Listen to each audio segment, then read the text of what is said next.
pois conseguimos remontar as enquisas, conseguimos xerar unha grande ilusión ao noso redor e que claramente pois hoxe nos sitúan nun resultado que non era o que estaba pronosticado.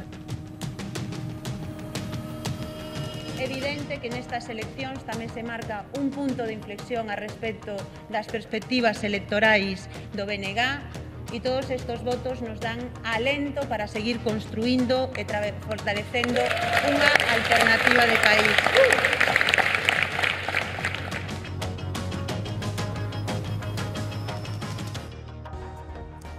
Ana Pontón, moi boa noite. Moi boa noite. Moitísimas grazas por acompañarnos unha noite máis aquí en VIAV. Bueno, o Bloque Nacionalista Galego reduce nun deputado a súa representación parlamentaria, pero vence definitivamente as enquisas a esas persoas que decían hai uns meses que o mellor quedaba fora do Parlamento Galego.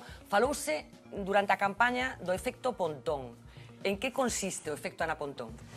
Eu que digo que o efecto Pontón son miles de persoas traballando no país, defendendo un proxecto e a solidez de máis de 3 décadas traballando en Galiza, e creo que o resultado que demostra é que hai claramente un espacio nacionalista, moitas persoas que, sexan nacionalistas ou non, entenden que o BNG é útil para o país, que é necesario, e quixeron que estráramos con forza no Parlamento, como moi ben dís, desafiando as enquisas. Pero en que é diferente o liderado de Ana Pontón nestes momentos no Bloque?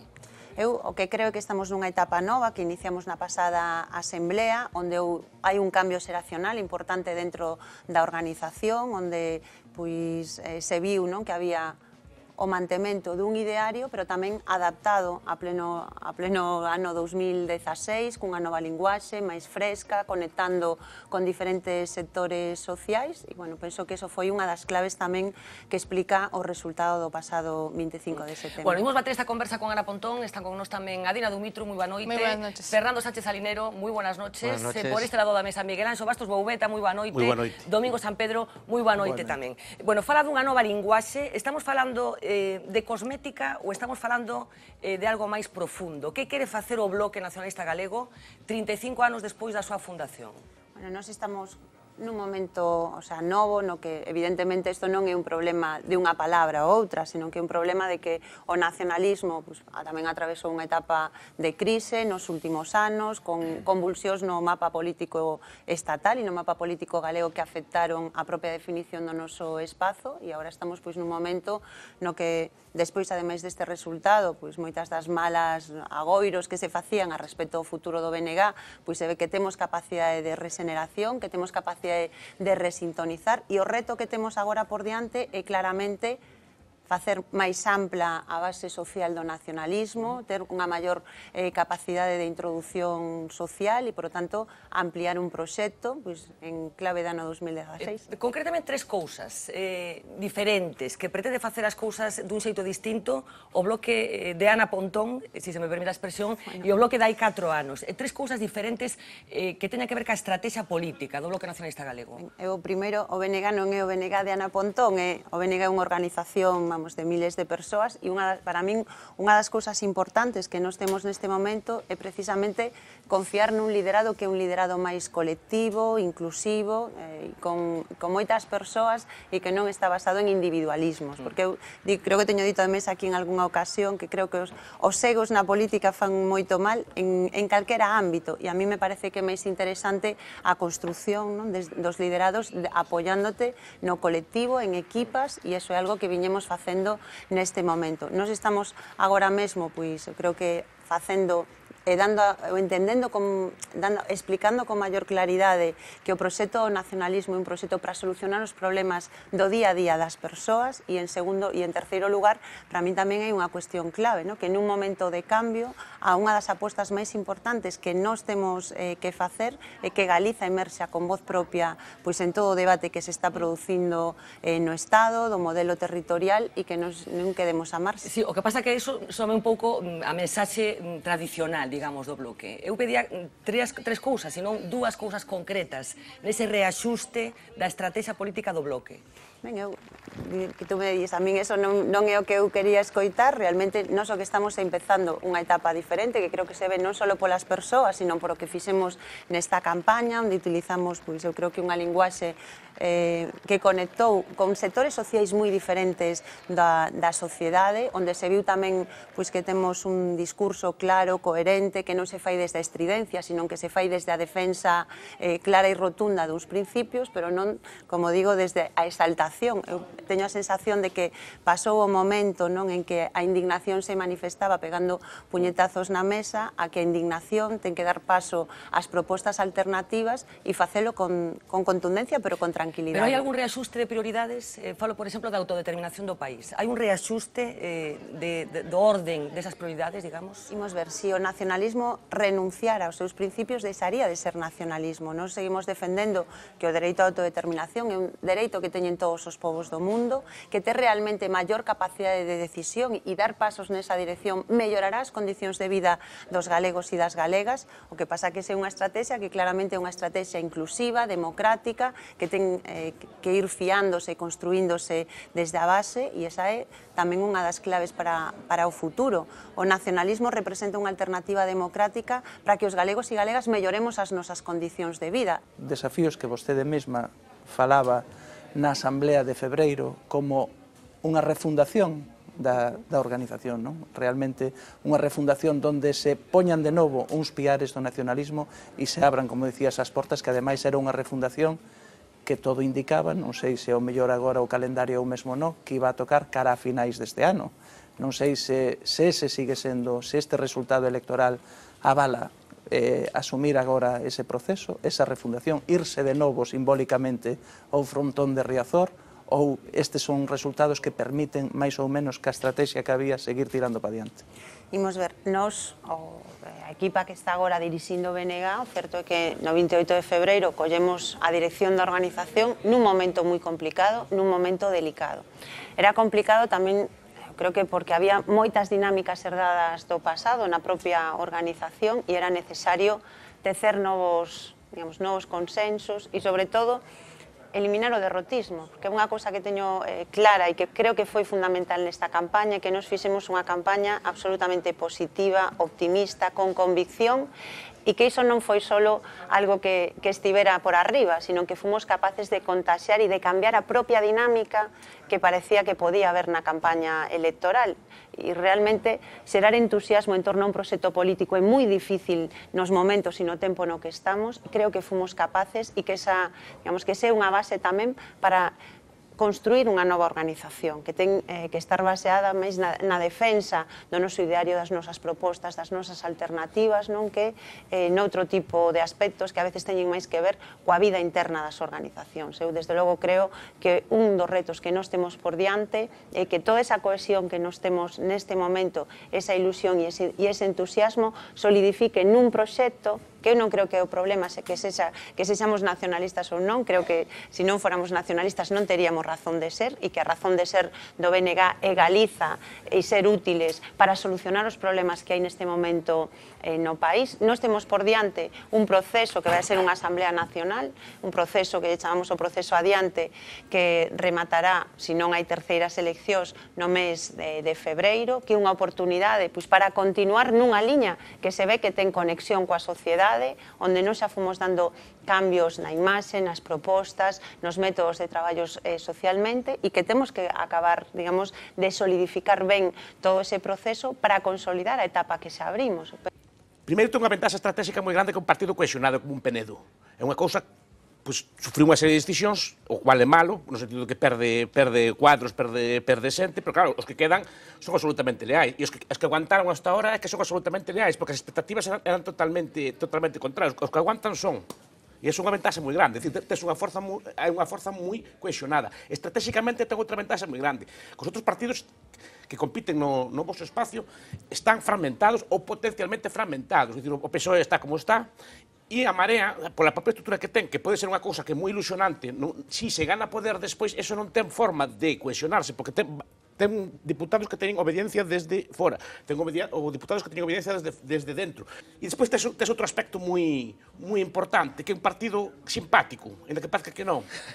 Ainda que parece que non, porque eu falo con moita xente que non son votantes, que xente que vota PP e así, pero o BNG o ven como somos da casa, como o viño do país, o ven como unha cousa que daqui. Que riquiños, non? Non, o ven daqui. E o outro é unha cousa que ven de fora, así ven da fábrica, non se sabe moi ben onde ven. O outro é como da casa. Non, mellor non te votan, pero ves como unha cousa moi. Entón, estas cosas son potencialmente un valor a potenciar no futuro. Qual é o problema vos? Na miña opinión, o me contesta. Primeiro, falta de transversalidade. Un partido nacional, e moitas veces o digo, o que me nega o problema que ten é que a veces é máis de esquerda que nacional. En que senso? Que sí que é nacional, é de obediencia galega e ten que ser cosa, pero ao final só pata coa esquerda. Só é capaz de patar coa esquerda. Ao final parece que é unha muleta da esquerda. E sabe como cousa que sempre falamos desto. Un partido transversal, o PNV pata con todo. Desde Bildu hasta o PP. O CIU pata desde esquerda hasta pata co PP, pata co que lle den diante. E sin inmutarse. É un partido nacional porque pensa en clave nacional, non pensa en clave de esquerda. Outro, non sei que patamos co PP, parece que se rompe. Pois pata co PP ou co Ciudadanos, o que faga falta, co que dé máis po país. Eu creo que o BNG sempre foi e sigue sendo unha organización para as maiorías sociais deste país. Foi no antes e sigue sendo agora, e de feito nós temos un proxecto que beneficia non só aos traballadores e traballadoras. Eu estou convencida tamén que moitos dos pequenos e medianos empresarios e autónomos lles iría bastante mellor con unhas políticas como as que defende o BNG que coa visión tan centralista e unitaria que neste momento no Estado, que claramente está indo cara a unha centralización tamén de todo o poder económico e que eso vai en contra dos seus intereses. Na práctica, os únicos que realmente defendemos, por exemplo, as caixas e que se mantivera o poder político financiero galego fomos os do BNG, porque Feijóo fixo un paripé, pero na práctica o único que conseguimos foi que se vendera a banca a un precio irrisorio, absolutamente ridículo, para entregarlle a un empresario venezolano que vai acabar especulando co que foi un patrimonio común de todos os galegos e de todas as galegas. Por lo tanto, o BNG sigue sendo unha organización política que ten uns principios claros, pero que na defensa que nos facemos do país hai claramente diferentes capas sociais que se van a beneficiar do noso programa e nós estamos traballando con todas esas persoas. Evidentemente, tamén hai unha tradición e unha base e unha estrutura, mesmo de como é a propia estrutura de clases do país, que o problema en todo caso será preguntarse por que moita xente de dereitas non aposta por unha organización nacionalista, e máis ben son sucursalistas tamén dun partido estatal, porque evidentemente o Partido Popular en Galiza non está defendendo mesmo os intereses desa pequena e mediana burguesía galega, sino que está defendendo os intereses das grandes transnacionais. ¿Qué es lo que hiciste mal la etapa anterior y por qué crees que te van a votar más del 8? Es que no sé dónde lo sacas. Mira, primeiro, eu non deslegitimei nunca ningún goberno, ni ningunha maioría. O sea, tú estás facendo unhas afirmacións sobre o que eu dixen, que non teñen absolutamente... Mírate logo el vídeo para que veas el tono. A ver, mírate el vídeo. De verdade, eu nunca deslegitimei ningunha maioría de ningún goberno. Eu estuve nun goberno apoiando, formando parte do BNG cando estábamos no bipartito e escoitei como se deslegitimaba constantemente un goberno que tamén saíra das urnas. Por tanto, eu respeto os gobernos onde hai acordos e respeto os gobernos nos que teñen maioría. Eu o único que dixen antes, e se queres podemos volver a ver o vídeo e o repetimos, é que as maiorías absolutas non solucionan os problemas de maneira máxica e que neste país seguimos tendo problemas gravísimos. E a min, como representante dos galegos e das galegas e como galega que tamén me preocupa que se diga que vai haber continuismo con unha política que está tendo unhas consecuencias moi claras. Últimos datos. Hai máis xente con problemas para chegar a fin de mes cando nos din que estamos saindo da crise. Entón hai un problema de desigualdade terrible.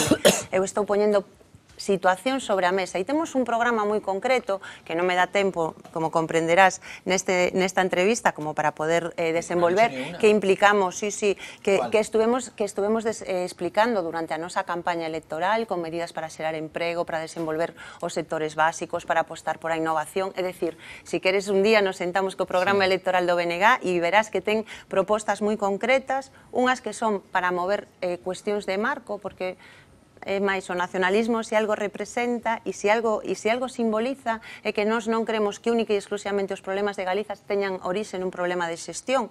Eu creo que a xestión dos gobernos de Feijóo é mala, eu particularmente o creo, pero hai problemas que teñen que ver coa falta de poder político, coa falta de iniciativa.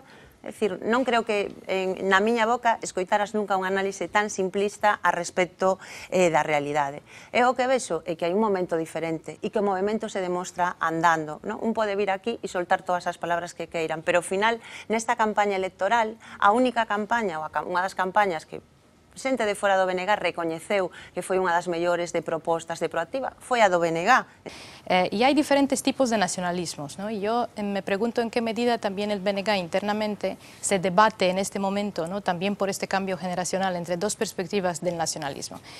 Hay por un lado un nacionalismo del tipo aislacionista, ¿no? Que piensa que la gestión de nuestros propios recursos y el hecho de tener la parte positiva del nacionalismo, ¿no? Que tiene que ver con el orgullo de lo nuestro, con la identidad nacional, que ese tipo, que la manera de ir económicamente es simplemente cada vez aislándonos más de estas fuerzas que nos dominan, de las multinacionales, de todo, la gestión económica internacional que en este momento, por desastrosa que sea, existe, ¿no? Y eso es, por ejemplo, en este momento un nacionalismo de Gran Bretaña. El Brexit fue explicado por un nacionalismo así, se puede explicar también desde esa óptica.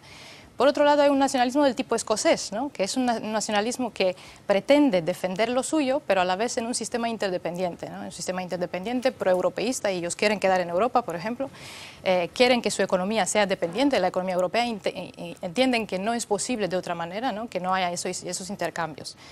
Entonces, mi pregunta es, ¿en qué medida el BNG defiende un planteamiento más bien aislacionista en ese sentido o más bien interdependiente? Y relacionado con eso, dos preguntas o subpreguntas, ¿no? Una es, ¿en qué sentido defiende un planteamiento económico en esa dirección, ¿no? En primeiro lugar, nos sempre fomos unha organización que defendeu que un pobo está no mundo para dialogar co resto dos povos no mundo, nunca para illarse. A mí máis ben me parece que hai un certo presuízo a veces cando se enuncia unha visión do nacionalismo como algo isolacionista. Eu creo que máis ben é todo o contrario, é defender estar no mundo con voz propia. Creo que esa é a base, ademais, que sempre tivo o nacionalismo galego, a súa participación no mundo, porque mesmo se faláramos do Brexit, podíamos analizar que a interdependencia e o papel de Gran Bretaña vai a seguir existindo e unha relación coa Unión Europea moi específica, pero non é hoxe o momento de dar ese debate. Non somos un nacionalismo inclusivo, un nacionalismo que cree que con maior poder político e capacidade para poder determinar unha parte da nosa política económica, do noso pacto social, non? Da definición de cales deben de ser os dereitos que hai nun marco político galego, vamos a avanzar e vamos mellorar, pero iso non significa, e nin nunca o significou, esa imaxe, que eu creo que é unha imaxe moi caricaturizada a respecto do que significa calquer movimento nacionalista, que a imaxe de que un quere pecharse e que non quere dialogar cos demais. Nós sempre fomos moi críticos con como foi todo o proceso de construción europea, nas bases na que estaba sentado, porque claramente aí houve unha aposta non só polo capital transnacional, sino tamén por un poder de uns estados centrais que, vímolo nesta crise, son realmente quen teñen a capacidade para decidir e tomar decisións económicas que logo nos acaban afectando a todos e a todas. Por lo tanto, para nós, a base ten que significar que a interdependencia ten que basarse na igualdade e non na subordinación. O sea, nin na subordinación aos intereses dunha empresa, nin tampouco a subordinación aos intereses de outro Estado. E realmente nos estamos nun momento no que, reitero, na práctica as institucións europeas son institucións ao servizo dos intereses da grande banca. Nos fomos, por exemplo, unha das poucas forzas políticas que criticou que o Banco Central Europeo deixara de ter control democrático e se convertira nunha institución en teoría independente, porque máis ben o que é dependente de intereses escuros, e o que decimos é que como galegos e galegas temos que estar onde se tomen decisións que nos afecten con voz propia e nunca, en absoluto, cerrados ao mundo nin á humanidade, máis ben todo o contrario.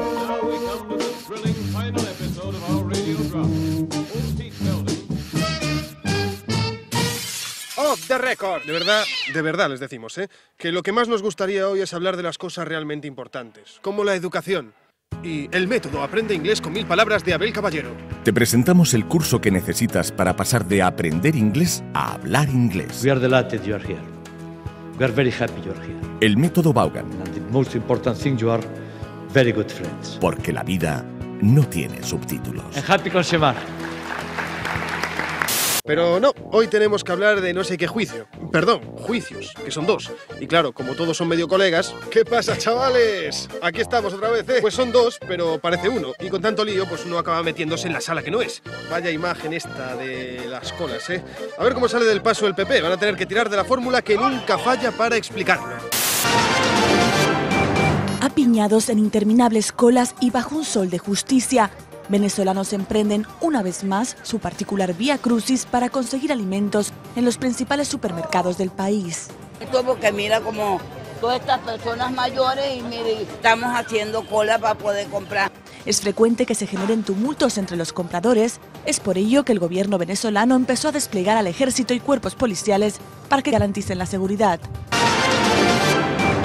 Sí, porque el tiempo de las macro-redadas judiciales ha terminado y ahora es el tiempo de las macro-quedadas judiciales, entre los protagonistas y también entre los secundarios, que paralelamente organizan sus propios talleres literarios. ¡Qué desgraciados! ¡Que roban el dinero a los jubilados, ladrones! Al que no le gustó nada el recital de poesía... Rato, banquero, mantecato y ladrón empedernido. Ese es el maricón de Rato, que bien que nos ha jodido. Fue al bueno de Spotorno, que ya estaría un poco quemado con su confusión anterior, pero ninguna gracia le hicieron estos sonetos que ya querría Góngora para sí.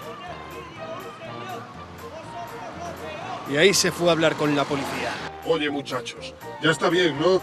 Que yo vengo de la realeza, diles que se vayan a recitar a otro lado, hombre. ¿Tú qué dices, macho? A mí no me metas en líos, que ya bastante tengo. Y el pobre se marchó, todo disgustado. ¡Qué protesta! ¡Pero el ladrón eres tú! Si es que si algo deben sacar en limpio de todo esto estos señores, es que nunca se le debe tocar las narices a un jubilado. Pero el caso es que a esta gente los juicios les sientan fenomenal, les deben relajar, porque cuando salen son mucho mejores personas. Decía este hombre, ¿es un pájaro? ¿Es un avión? No, es un exceso absoluto de buenos modales y preocupación por los reporteros. Cuidado el árbol, el árbol. Tiene usted intención. Cuidado. Si nos paramos, se para. Es un segundín, que tengo las rodillas mal. Y se paró, ¿ven? En fin, que al final casi más chicha fuera que dentro, salvo alguna cosilla suelta. Lencerías, clubs y cosas de ese estilo, pero bueno, que me parece muy bien. Que yo sí que creo en la libertad de cada uno, que cada uno se gaste su dinero. Porque desde luego con estos actores, lo de hacernos ricos con un taquillazo va a estar difícil. Y ahora le pregunto, ¿ordenó usted el código rojo? No lo recuerdo. ¡Quiero la verdad! No lo recuerdo ese aspecto. ¿Ordenó el código rojo? No sé si me está entendiendo. ¿Ordenó el código rojo? No sería capaz de afirmar, o sí o no, no le puedo decir. And now we come to the thrilling final episode of our radio drama. Off the record. Descubrimientos teóricos de las transiciones de fase topológica y fases topológicas de la materia. A temperaturas extremadamente frías cercanas al cero absoluto, menos 273 grados centígrados, la materia adopta nuevas y extrañas fases y se comporta de formas inesperadas. Síntesis de moléculas de anillos entrelazados y nudos moleculares, los sistemas rotatorios y oscilantes y los músculos artificiales a escala nanométrica.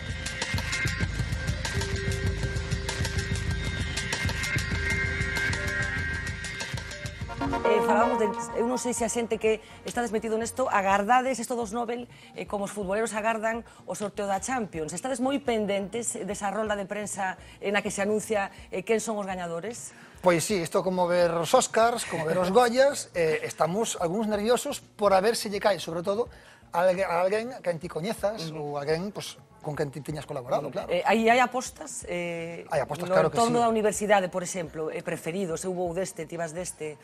Bueno, cada un no seu entorno particular ten apostas e ten preferencias de sexos, non?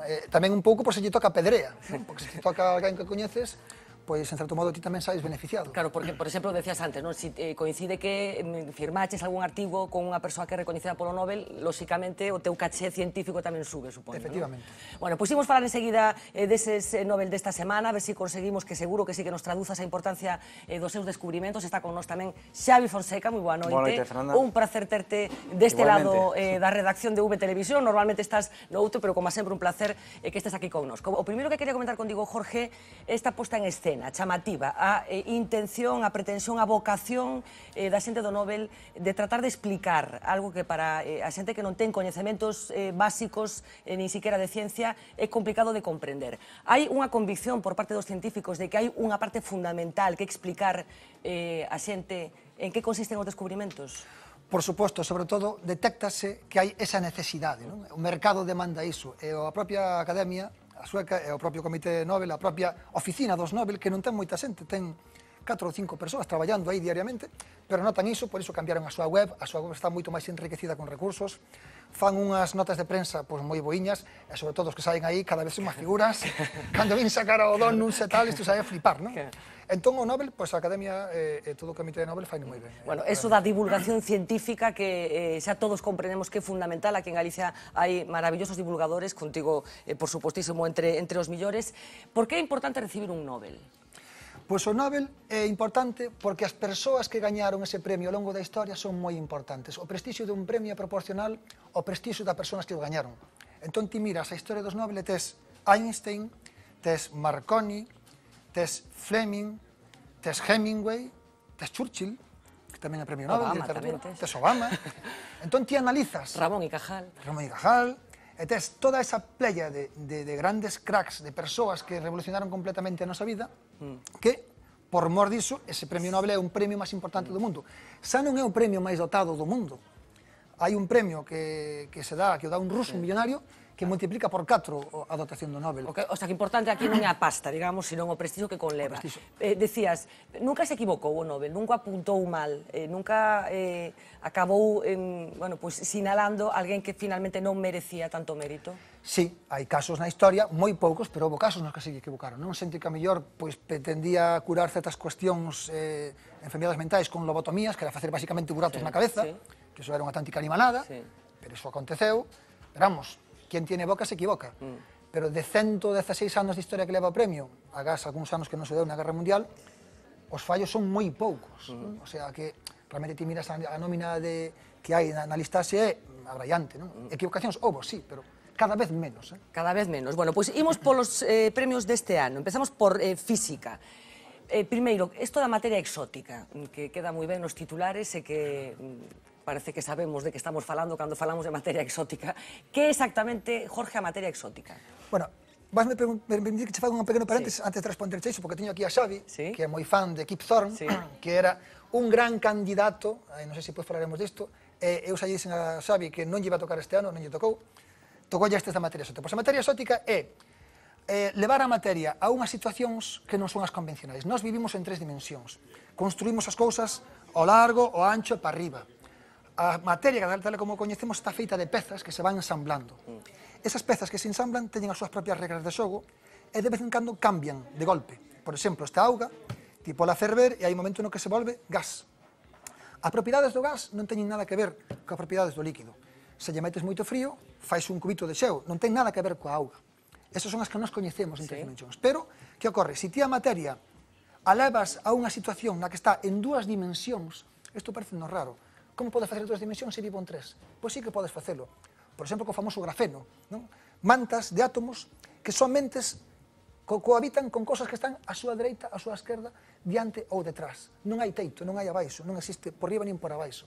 Pois a materia, nese tipo de situacións, compórtase dunha maneira distinta. En principio, un esperaría que ese tipo de planos non tuvera transicións de fase, que non se volvera gas, que non se volvera nada raro. Pero estas persoas que gañaron ese premio Nobel, hai 3 días, demostraron que mal ia estarmos nunha situación de 2 dimensións por mor de certas cuestións xeométricas, que teñen que ver con algo que se chama a topoloxía, permiten ter un xogo tamén de cambio de propiedades, mesmo se están no plano. Este premio, estas persoas, eu acórdome, a miña tese, eu lín a miña tese no ano 95, versaba sobre cuestións de planos, e eu acórdome de ver os artigos de Costes Licetules, que eran de había máis de 20 anos, de máis de 20 anos atrás, o sea, xa estaba, ainda busquei este día, teño un archivo cheo de Barola, porque onde vai eso, e os traballos de Haldane son dos anos 80 e 90. É dicir, foron traballos que cando se fixeron eran puras entelequias, eran pallas mentais. Pois, bueno, eu teño un pai que é matemático, efectivamente, que se dedica a iso, bueno, eu creo que o profesor sí que é fundamental, Jorge, porque bueno, me acerquei a ciencia dende fai algúns anos, pero sí que sinto que se me enseñaran a física no colexio, como estou descubrindo agora, pois creo que a física é moi bonita, non entendo como no colexio dan tantas ecuacións, non nos enseñan astronomía. Ti que opinas disto? Bueno, cos vídeos que ti fas tan Claro, chulos que fas... pero os fago dende fai un pouco tempo, pero no colexio ninguén se molestou en falarme de meteoroloxía, nadie me falou de astronomía, nadie me falou dos buratos negros, que é unha cousa apasionante, solo me falaban de ecuacións e decía, bueno, isto...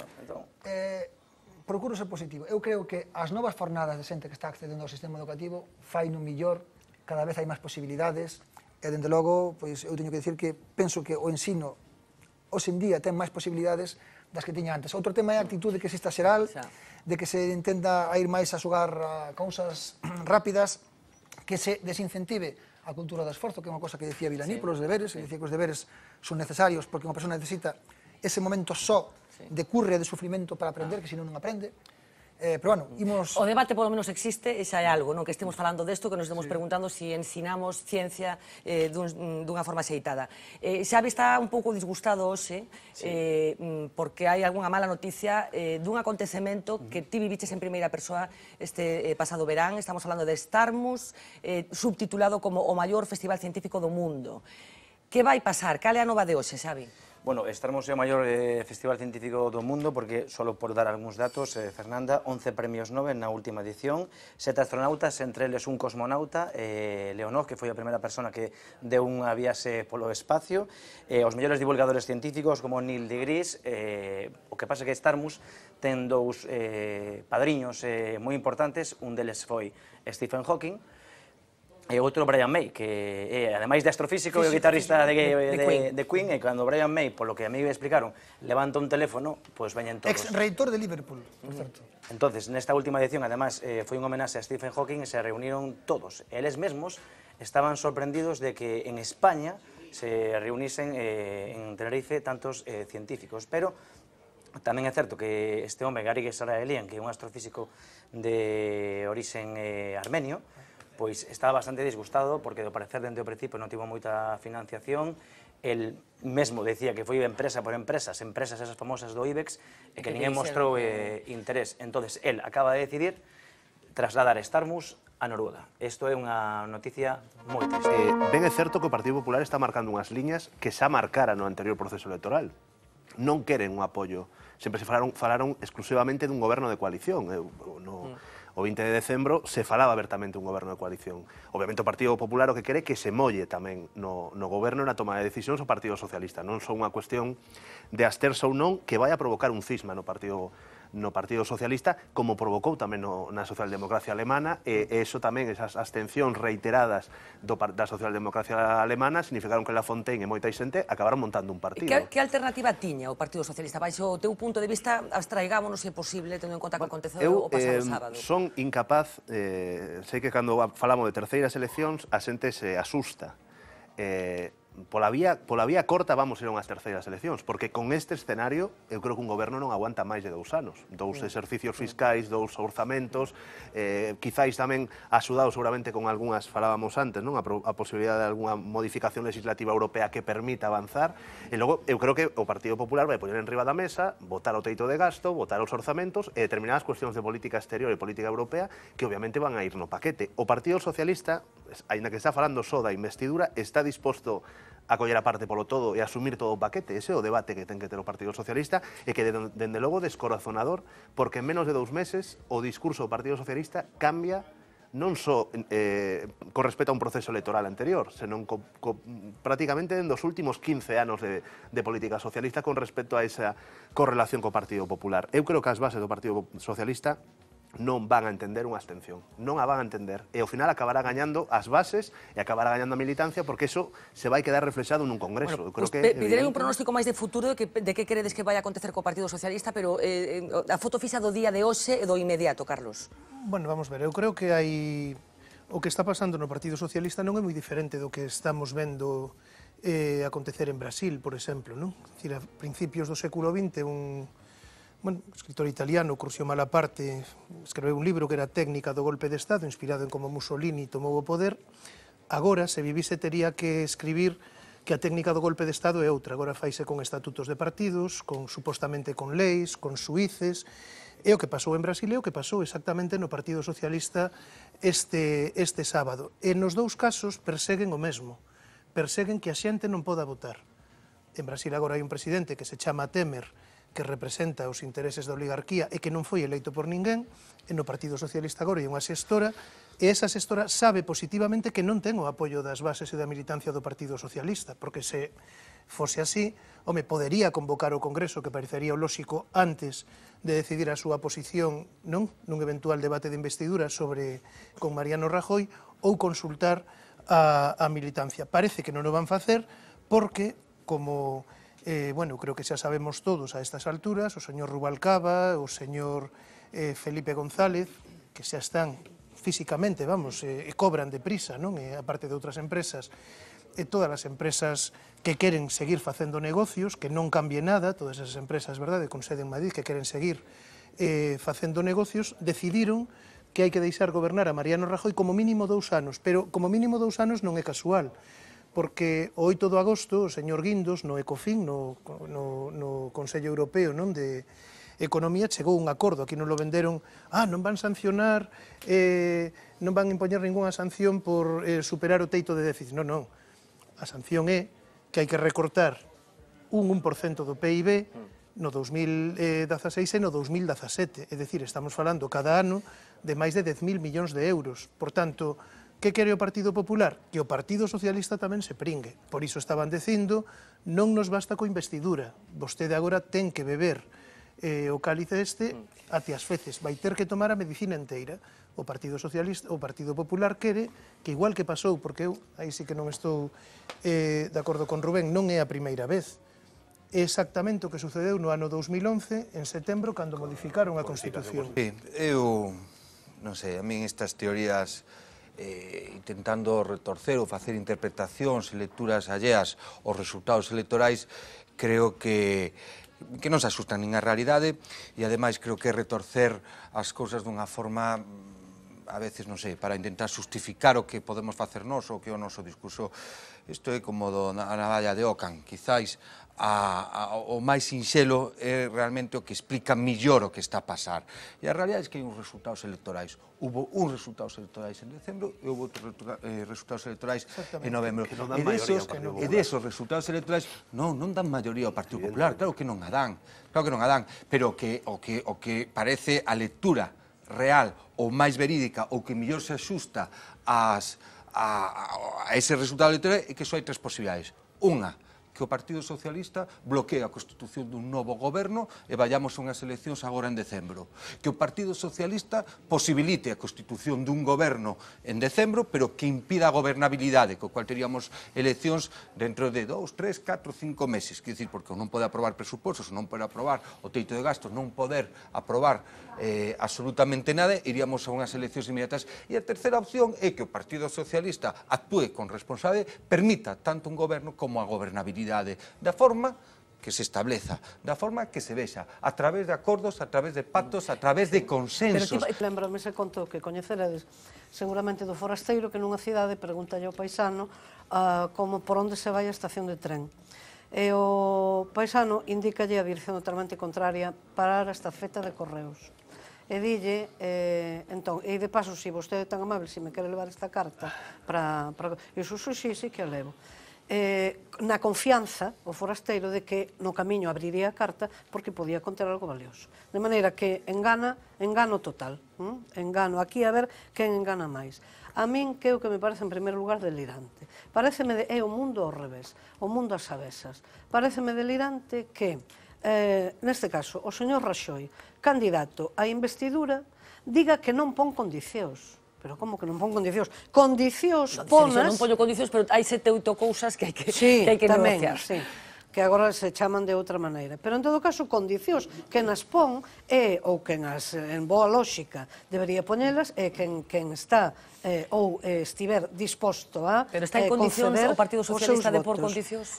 Claro, aí está. Entón, a fronteira está entre rachar a ficción da diferenza, e esa ficción da diferenza nun asunto fundamental ficou rachada en agosto de 2011, cando houbo aquel acordo exprés para a modificación da Constitución e impor o teito de gasto, e a partir de aí toda a derivada, ou ben manter unha aparencia da mesma. Que hipóteses penso que se poden a respecto do futuro do PSOE manexar?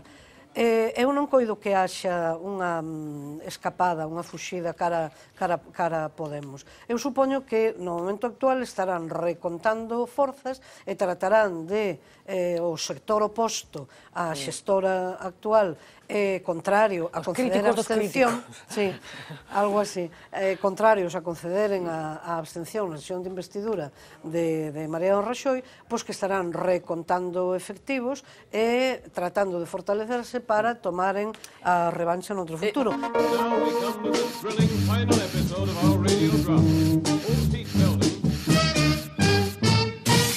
Off the record.